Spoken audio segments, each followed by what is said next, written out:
여러분 안녕하세요. 네, 저는 최인아입니다.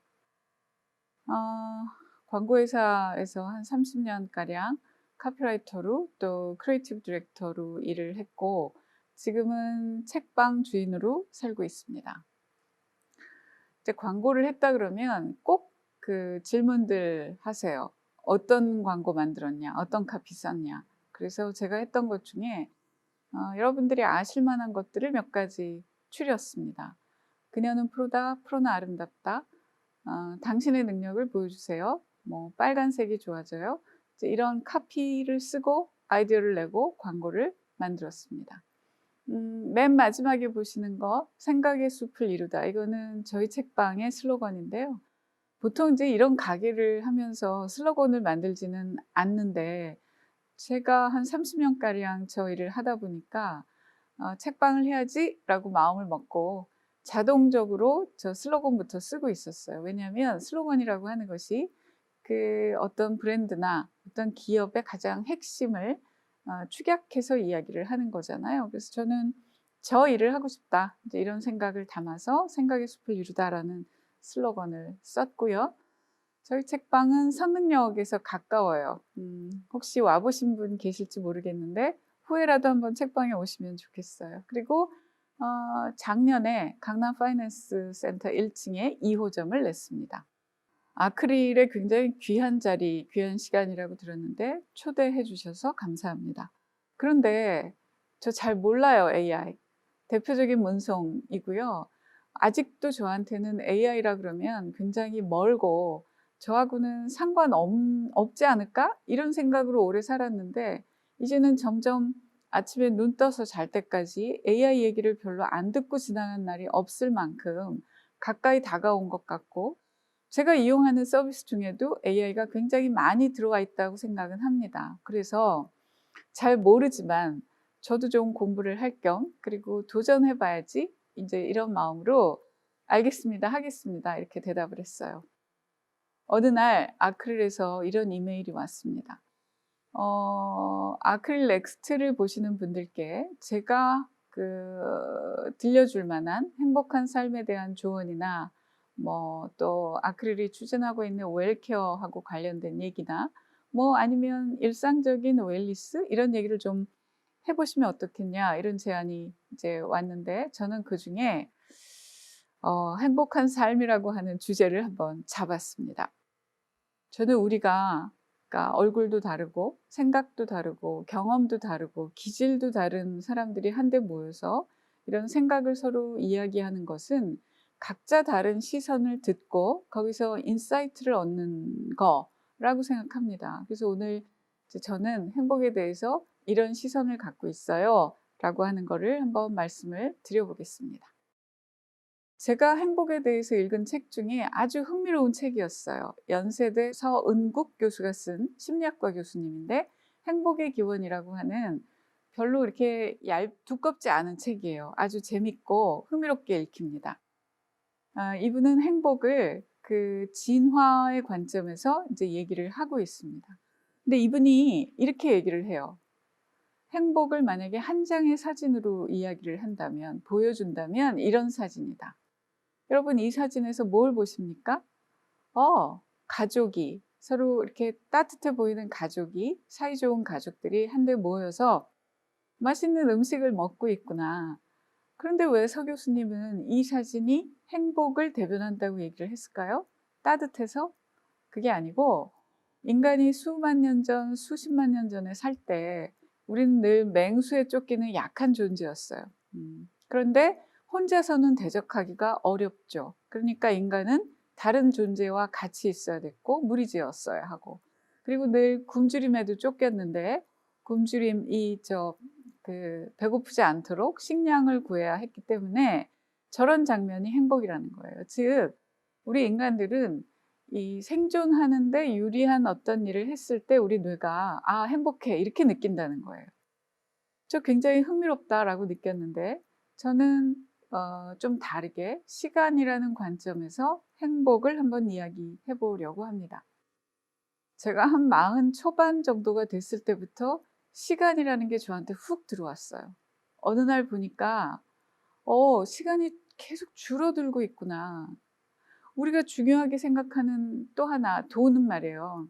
지금은 없지만 앞으로 살다 보면 생길 수도 있어요. 그죠? 그런데 시간은 오직 줄어들기만 합니다. 아무리 우리가 성형외과에 가서 보톡스를 맞고 무슨 시술을 해도 얼굴에 주름은 펴질지 모르겠지만 시간을 늘려주지는 않아요. 마치 저거는 더 이상의 추가 수입은 없이 통장에 잔고만 가지고 살아가는 사람과 비슷하지 않을까? 인간이 살아간다는 것이. 자, 그러면 우리가 수입이 계속 없이 있는 돈 가지고만 살게 되면 어떻게 살아요? 아껴 쓰겠죠, 돈을. 그리고 굉장히 중요한 일에 지출을 하려고 할 겁니다. 낭비하지 않고. 자, 그러면 우리가 시간을 그렇게 쓰고 있나? 나는 시간을 그렇게 쓰고 있나? 이 질문을 41 초반부터 하기 시작했던 것 같아요. 간혹 우리도 왜 조금 여유가 생기면 이런 생각, 이런 질문들을 스스로에게 던지잖아요. 앞으로 어떻게 살아야 되지? 나는 어떤 인생을 살고 싶지? 그런데 이런 질문은 굉장히 추상적이기 때문에 답의 실마리를 찾기가 쉽지 않아요. 그래서 제가 이 질문을 바꿨습니다.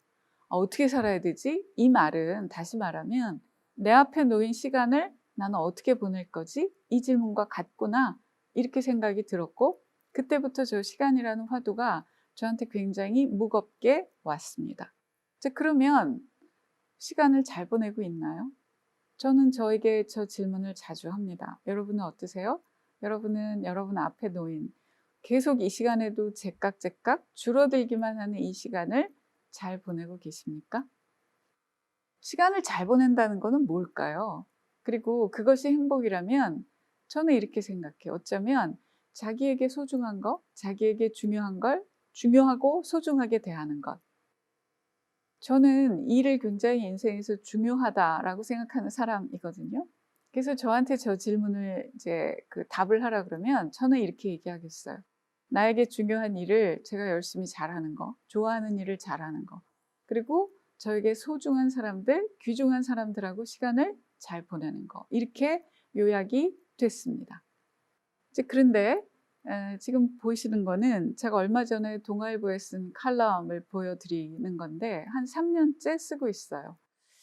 그러니까 이번 칼럼의 내용은 제 아버지에 대한 내용인데 그러니까 저희 아버지가 10월 초에 돌아가셨어요. 그러니까 물론 모든 자식들이 부모의 죽음을 슬퍼하죠. 그리고 아무리 나이가 든 자식도 그 부모가 돌아가시는 거, 부모를 여의는 일은 참 쉽지 않은 일 같아요. 그런데 또 하나 제 가슴을 친 게 있었어요. 제가 아버지 장례를 치르면서도 이제 문득문득 이렇게 뒤돌아보니까 제가 아버지하고 보낸 시간이 별로 없었어요. 그러니까 시간이 많지 않으니까 추억도 별로 떠오르는 게 없구나. 여러분도 아마 비슷하시지 싶어요. 우리가 중학교 때, 고등학교 때, 대학 간다고 무슨 뭐 학원 가고 늦게 들어오고 또 유행이 취업을 한 이후에는 그 일이 막 바쁘니까 또 일한다고 늦게 들어오고. 근데 저 역시도 특히나 저희 회사는 뭐 야간 근무, 주말 근무 이거 밥 먹듯이 하던 회사였거든요. 그리고 그때는 워라밸 이런 개념이 있지도 않을 때였어요. 그러니까 늘 일이 우선이었고 그러니까 하숙생같이 살았던 것 같아요. 그래서 어쩌다가 뭐 시간이 좀 난다. 프로젝트 하나가 끝나고 새 프로젝트가 이제 시작할 때 그 사이에 좀 짬이 나면 그동안 못 잤던 잠을 그냥 잔다든지 아니면 친구 만나러 나간다든지 아니면 어디 여행을 간다든지 그러니까 내 옆에 있는 소중한 사람들하고 시간을 그렇게 많이 보내지 못했어요. 이제 그것이 아버지가 가시고 나니까 그제서야 굉장히 가슴을 많이 쳤습니다. 그래서 저에게 이제 상을 위로해 주는 제 지인들에게 제가 요새는 이렇게 얘기를 하고 합니다. 가급적 부모님하고 시간을 많이 보내라. 그것이 추억을 쌓는 길이고 우리에게 시간이 많지 않다. 제가 이제 이런 얘기를 하니까 누군가가 그런 얘기 하더군요. 이번 주말에 딴 일 있었는데 취소하고 부모님 댁에 가서 식사하기로 했어요. 뭐 이런 얘기들을 들려주곤 하는데 여러분들도 가급적 사랑하는 가족들하고 시간을 조금 더 많이 보내시려고 한번 애를 써보시기 바랍니다. 그래서 워라밸을 다시 생각을 이제 하게 됐는데요. 우리가 보통 워라밸 그러면 일과 삶을 분리하는 것부터 생각을 시작합니다. 뭐 이해가 가요. 왜냐하면 우리는 OECD 국가 중에 가장 그 근로 시간이 긴 나라에서 살았어요. 그러다 보니까 늘 일에 치고 내 시간이 없고 그러니까 우선 일하는 시간을 내 인생에서 좀 분리해야 되겠어. 근데 그거는 시작이고 저는 워라밸의 진정한 의미는 일과 삶을 그냥 분리하는 데서 끝나는 것이 아니고 우리의 인생을 소중한 사람들하고 같이 보내는 것, 그것이 진정한 의미가 아닐까 이런 생각을 요즘 하고 있습니다. 그래서 AI도 처음 시작하실 때는 이게 아마 인간들이 하기 어려운 일, 또 위험한 일, 또 인간이 하는 것보다는 기계가 하는 것이 훨씬 생산적인 일, 이런 것부터 시작하시지 않았을까 싶은데 점점 갈수록 단계를 좀 높은 것으로 바라보시지 않을까. 뭐 행복이겠죠? 마치 우리가 인간의 욕구를 이야기할 때 매슬로우의 5단계 욕구 이론을 얘기를 하잖아요. 맨 처음에 그런데 저 욕구들은 맨 아랫 단계의 욕구가 충족이 되어야 그 다음 욕구가 생긴다는 거죠. 그래서 맨 아래는 살아남는 거, 생존, 그 다음에 안전, 뭐 이렇게 단계를 올라가서 맨 마지막이 자아실현. 그 전에 뭐 존경을 받고 사랑을 받고 그리고 궁극적으로 자아실현을 하는 욕구가 인간에게 가장 높은 단계의 욕구다 이렇게 얘기를 하잖아요. 제가 AI는 잘 모릅니다. 모르지만 아마도 저런 단계를 밟아가시지 않을까? 시작은 인간들에게 위험한 일, 어려운 일을 대체하는 것으로부터 시작을 했다가 기능적으로 점점 인간하고 같이 살아가면서 인간의 높은 욕구, 즉 뭐 자아실현을 하고 행복을 추구하고 이런 데까지 같이 가지 않을까? 이런 생각을 해보고 있습니다. 저에게는 아직도 AI가 어렵고 잘 모르겠고 이런 거예요. 근데 생각을 이렇게 조금 바꾸니까 어쩌면 앞으로 나도 10년, 20년 후에 우리 집에서 AI하고 같이 살지도 모르겠다. 그게 뭐 로봇의 형체가 될지도 모르겠고 그건 제가 자세히 모르겠지만 내 삶에도 AI가 어느 날인가 들어오겠구나. 그냥 밖에 나가서 우리가 뭐 햄버거 주문할 때 기계로 하고 이런 거 말고 직접적으로 눈 떠서 잘 때까지 우리 집에 내 삶에도 가까이 오지 않을까? 그러면 AI가 해주는 것도 그냥 그 힘든 일을 대체하는 데에서 끝나는 것이 아니라 제가 행복하다고 느끼는 그 순간에도 같이 있게 되지 않을까? 이렇게 생각을 하니까 저에게는 한층 좀 가까워졌고 또 호기심이 조금 더 생겼고 관심도 생겼고 친근해졌습니다.